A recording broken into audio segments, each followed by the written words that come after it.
Okay, so in a couple of recent videos, I have shown and mentioned how much work they've done on the tracks up in the northern New South Wales forest, Spravo and Billirimba and that kind of thing.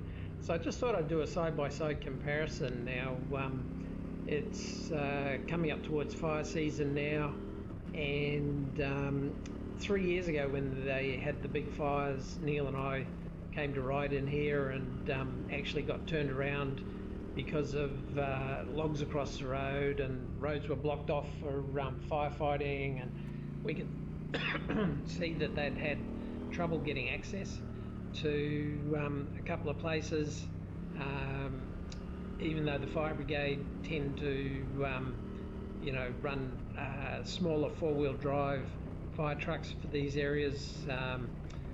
We could tell that some of it was inaccessible. So you can see on the left there the roadworks being carried out freshly in this instance, and the big difference between the track on the right, which I'm sure you would all agree looks more fun and more adventure-y, etc. But that crossing that I went through just there versus the bridge on the left-hand side, you can tell which one of those is going to give access to the fire trucks and fire crews and that kind of thing. So I can understand why they're doing it. It does make it less fun per se, for us adventure bike riders and four-wheel drivers and all that kind of thing, but it certainly does give a lot more vehicles easy access for fire season and for just navigating through here for whatever reason. On the last trip, which was in the opposite direction to this that Neil and I did, we actually came across two separate groups of adventure riders, literally on these two tracks that I'm just going to take you through on this one. And in both cases you can see quite a long way in advance, and there's no drama. We did have a four-wheel drive come up on the one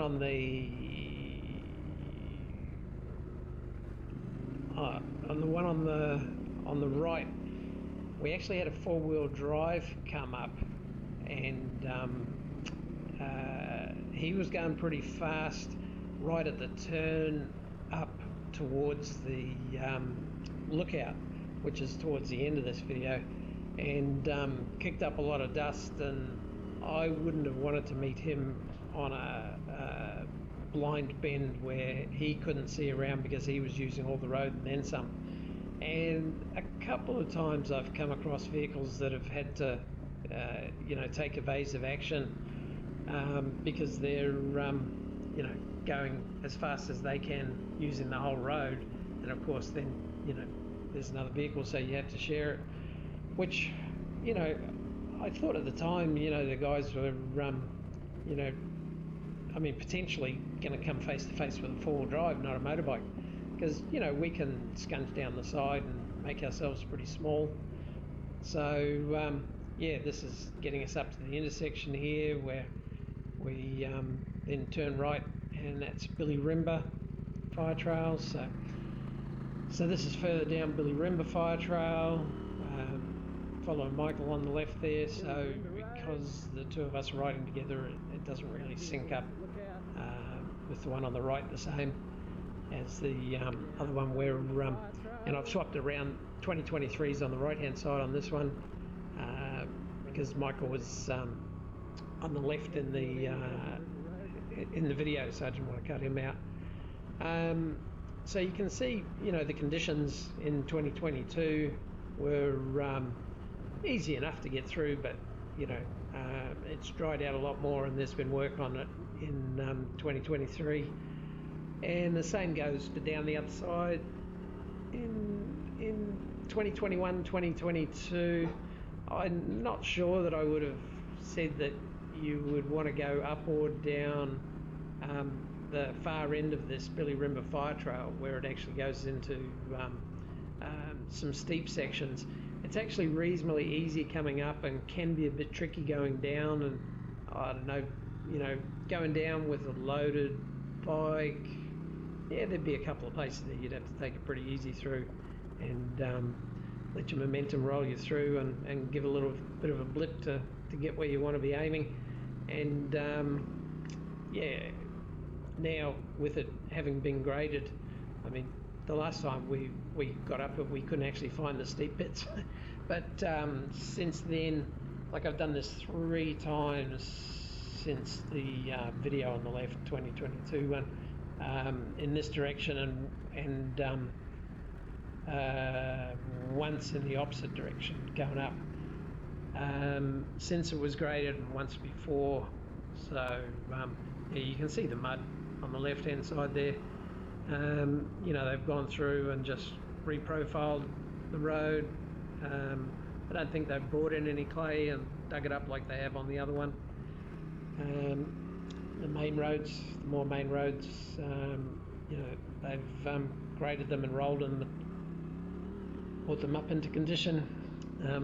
In the one on the right, Phil's actually ahead of me on this one, so I think we're getting close to up towards the lookout end of it up there. So yeah, look, I'm of two minds about this kind of thing. I mean, at least they're still leaving it as dirt roads. They're not tar sealing it. They're not graveling it. And the weather does come through and knock them around, and then groups of four-wheel drives or motorbikes or anything else can come through and damage the tracks. And once you damage it, like those wheel ruts on the left there on the 2022 ones, and they fill with water, then they just turn to mud, and then it gets to be a reasonable puddle, then a big puddle, and you can see here these low areas get basically just turned into a couple of ruts, and it makes it difficult for anyone to navigate up there that's got to do it for fire suppression duties or checking it out or recovering someone. Don't forget, guys, four-wheel drive ambulances and that kind of thing have to get access to the same tracks as you as well. So yeah, like I say, I'm of two minds about it. There's nothing you can do about it. You can't turn back time. So it's part of the process that they go through, and these tracks degrade over time, and they have to come through and do something about it. But also depends on the weather, of course. You've got situations where during bad weather you've got the tracks are going to get ripped up. So anyway, just thought it was interesting to see a side-by-side. I mean, particularly the early bit, the early part of the road that was very, very different. So thanks for watching, and if you haven't subscribed or given it a thumbs up or like or whatever, I don't know, then go ahead and do it if you're enjoying the content. There's plenty more to come, and a couple of other bits and pieces that are coming up. I just did one on the noise cancelling headphones without any real constructive outcome now that my favourite bows are no longer available. And I've just ordered some new boots, so in 2021 or 2022, I'll have to have a look, 22 I think, I got the Leatt 5.5s. I had the Cities before them. I've still got them. I'm going to show you and compare them with the new boots, which are on order and should be here next week. So again, thanks for watching. Cheers, and hope you're all out there having your own adventures. Have a good one.